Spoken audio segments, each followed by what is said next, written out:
जीवन का सारा व्यवहार माया में बरता जाता है। माया मन का मोह है और मोह का आलंबन भी माया है। मोह का आलंबन सहारा पांचों विषय है, शब्द स्पर्श रूप रस गंध, और इसमें सारा जड़ दृश्य आ जाता है। माया मन का मोह है और मोह का आलंबन सहारा पांचों विषय है, इसलिए वो भी माया कहा जाता है। प्राणी पदार्थों का विस्तार माया है। प्राणी पदार्थ कह देने से पांचों विषय आ जाते हैं। माया में ही पूरी जागृत अवस्था में बर्ताव करना पड़ता है और उसमें ममता होने लगती। वो ममता महाभ्रम है। भरम बढ़ा त्योलोक में, भरम बढ़ा सब ठाव। कहीं कबीर पुकार के तुम बस्यो भरम के गांव। सब जगह भरम का मंडान है, सजावट है। तुम भरम के गांव में बसे हुए हो, सब जगह भ्रम का विस्तार है। तो सब जगह क्या वो मन में है।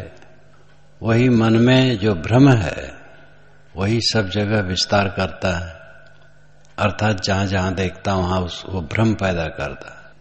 अहंता ममता का भ्रम, मेरा मानने का भ्रम। तुम बसे हो भरम के गांव। भरम के गांव में हम बसे हुए हैं। शरीर एक टोकरी कचड़ा है, विजाती है, दुखपूर्ण है, जड़ है, नश्वर है। इस दृष्टि से जब हम हट जाते हैं तब भ्रम हो जाता है कि अप्रिय है, अपना स्वरूप है, मैं ही हूं। और जब तथ्य रहता है विचार में तब भ्रम नहीं रहता है। उस तथ्य को एक रस रखना ये समझदारी है। ममता करने की यहां कोई वस्तु नहीं। एकाएक सबसे वियोग है और सदा के लिए वियोग है। हम नडियाद के महंत जी महाराज जो अभी थे महंत, उनका ऐश्वर्य था और उनका कुछ नहीं। उनकी लाश मिट्टी में सड़ रही, हड्डी भी कुछ दिन में सड़ जाएगी और सदा के लिए उनका कुछ नहीं। सदा के लिए वह उस आश्रम में अपना मानने के लिए नहीं आ सकते। ऐसा संसार है और ऐसे सबका है, छोटे बड़े कोई भी हो, सबका यही दशा है। तो अपना मानना कितना बड़ा भ्रम है और इसी भ्रम में पड़ करके जीव नाचता है, सुखी दुखी होता है। अनुकूलता और प्रतिकूलता में सुखी दुखी होता है और इसी को साध लेने पर सुख दुख से ऊपर उठ जाता है। सुख दुख से कोई परे, परम पद सो पद है सुखदाई। जो क्षणिक सुख दुख है उससे जो ऊपर की स्थित है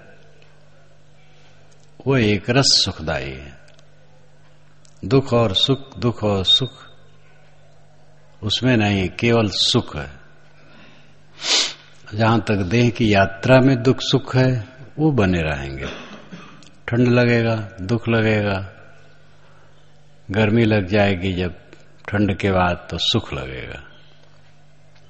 गर्मी लगी है, दुख लगेगा, शीतलता मिल गई, सुख लगेगा। चलते चलते थक गए, दुख लगा, बैठ गए, आराम मिला, सुख लगा। बैठे बैठे तकलीफ होने लगी, दुख लगा, चलने लगे, सुख मिल गया। इस प्रकार सुख दुख तो जीवन भर बने रहते हैं। ये सुख दुख बांधते नहीं, और इसमें भी अविवेक हो तो थोड़े थोड़े में लोग खिन्न होते रहते हैं। विवेकी खिन्न नहीं होते। जैसे गर्मी में प्राय, ठंडी में तो कम, ठंडी में तो ओढ़ लिए, गर्मा गए, लेकिन गर्मी में उफ उफ लोग करते रहते हैं। अधिक ठंडी होती है तो उसमें भी होता है, और ज्यादा अपना मन उसमें डुबा देने से ये जो क्षणिक सुख दुख है, जीवन यात्रा के सुख दुख हैं, इनमें भी आदमी प्रभावित होने लगता है। विवेकवान इनमें प्रभावित नहीं होता है। जो हर शोक जनित सुख दुख है वो बांधने वाले हैं। विवेकवान उनमें भी प्रभावित नहीं होते हैं। कहीं प्रभावित न होना अनाकृष्ट जीवन ही तो ऊंचा जीवन है। यही जीवन की विशेषता, अनाकृष्ट जीवन, अनाकृष्ट, आकर्षण रहित जीवन। जिनके मन में किसी प्राणी पदार्थ के लिए खिंचाव न हो, उसी का जीवन ऊंचा है, भ्रम रहित है, और हृदय में ममता न हो। व्यवहार की ममता हल्की हल्की तो करनी ही पड़ेगी। और वहां से हम खागा से चले तो आश्रम में आए, और किसी दूसरे के घर पर नहीं रुके। दूसरे के घर पर गाड़ी खड़ी कर दे तो वो भी अचंभे में पड़ता, और हमें पचा न पाता, हम भी पच न पाते। तो व्यवहार के ढंग से होता है, और उसकी ममता कोई ममता नहीं, वो व्यवहार है। ममता कहें भी तो विवेक पूर्वक ममता है, दृढ़ ममता। श्री काशी साहेब ने निष्पक्ष सत्ज्ञान दर्शन में कहा है, दृढ़ ममता उनकी खत्म हो जाती है। पारक सिद्धांत में शास्त्रीय ग्रंथ प्रथम श्री काशी साहेब का निष्पक्ष सत्ज्ञान दर्शन आया, जो सभी विषयों को उन्होंने सुलझा के कहा। गृहस्थ को, विरक्त जो घूमने वाले हैं, जो आश्रमधारी हैं, आश्रमधारियों का क्या व्यवहार होना चाहिए, और विदेह मुक्ति, जीवन मुक्ति, सब बातें, सिद्धांत की बात, सृष्टि की बात, 100 से अधिक शास्त्रों का उदाहरण दे करके, देश विदेश के वैज्ञानिकों के उदाहरण देकर, और यहाँ की उदाहरण देकर, कबीर साहिब वाणी को उदाहरण दे करके निष्पक्ष सत्ज्ञान दर्शन पढ़ने योग्य है। निष्पक्ष सत्ज्ञान दर्शन पारक सिद्धांत का प्रथम शास्त्रीय ग्रंथ है। उसके पहले के ग्रंथ सरल ढंग से सिद्धांत को प्रतिपादित करते हैं। बीजक तो इस सिद्धांत का वेद की जगह पर है, जिसमें सब कुछ है और पूरा है। लेकिन हर ग्रंथ का अपना अपना महत्व होता है। आगे टीका व्याख्या बनी, कबीर परिचय पहले बना, फिर पंचग्रंथी बनी। पंचग्रंथी बहुत सुंदर भी ग्रंथ, फिर श्री पूर्ण साहिब की टीका, तिरचा, निर्णय सार, वैराग शतक इत्यादि। फिर श्री काशी साहिब ने शास्त्रीय ग्रंथ बनाया। और कबीर दर्शन के पहले अगर कोई बाहरी विद्वान को परिचय देना होता था तो भाई निष्पक्ष सत्ज्ञान दर्शन मंगा के पढ़ो। और कबीर दर्शन होने से सरल ढंग से बहुत कुछ आ गया। तो श्री काशी साहब ने जगह जगह कहा, दृढ़ ममता ही दुखदायी है। सहज ममता व्यवहार के लिए वो तो विवेक पूर्वक करना पड़ेगा। दृढ़ ममता विवेकवान के हृदय में नहीं होती। ममता भ्रम है। जो अपना नहीं है उसी में ममता करते हैं, तो ब्रह्म के सिवा और क्या है। और मजबूरी यह है कि पूरा जीवन माया में वर्तना पड़ता है। माया में सोना, जागना, खाना पीना, चलना फिरना, देखना सुनना, सब माया में। रोटी भात सामने आ गए वो भी माया है, कपड़ा वो भी माया, शरीर माया, प्राणी पदार्थों का दृश्य माया, सब तो माया है। इसी में ममता बनती है, इसी में द्वेष बनता है।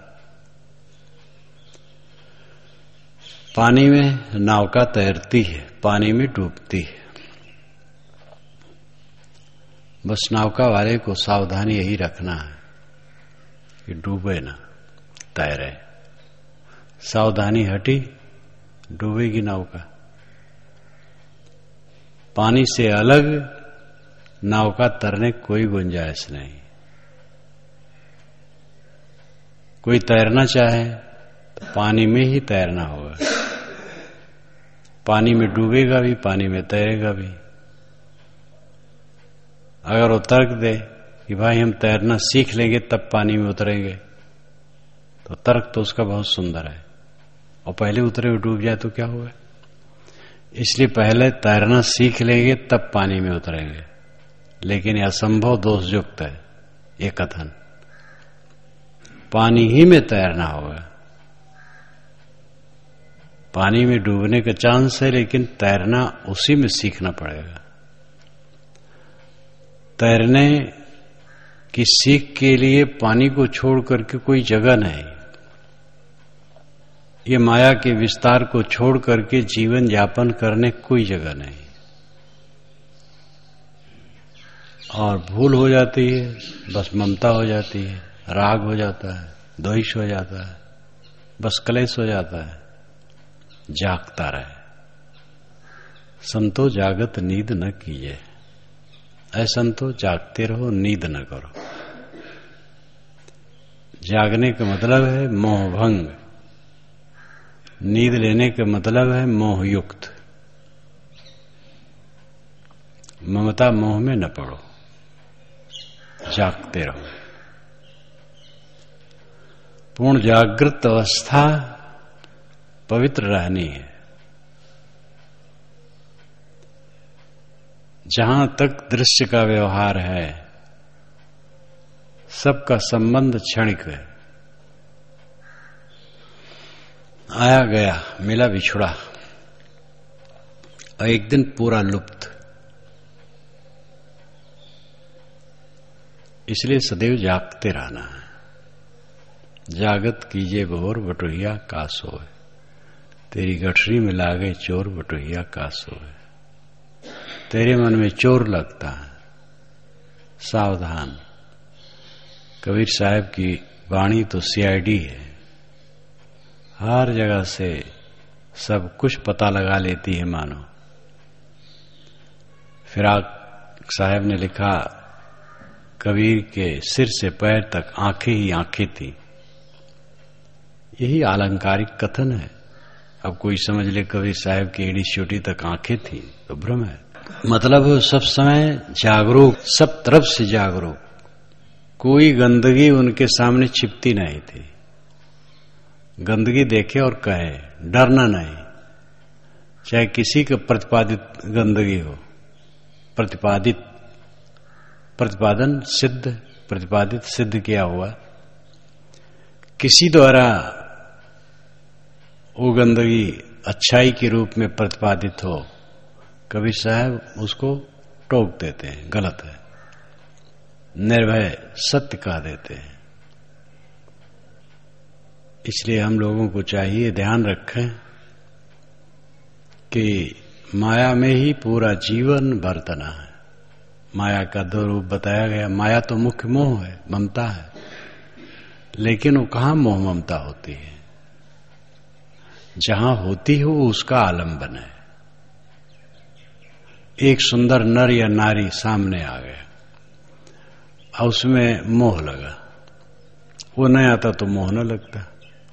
तो आलंबन वही है। अब मोह लगा वो अपना अविवेक है, अविवेक ना हो तो कुछ नहीं लगेगा। लेकिन अविवेक जगने का आधार विषय है। तो ये पांचों विषय प्राणी पदार्थ माया के आलंबन है,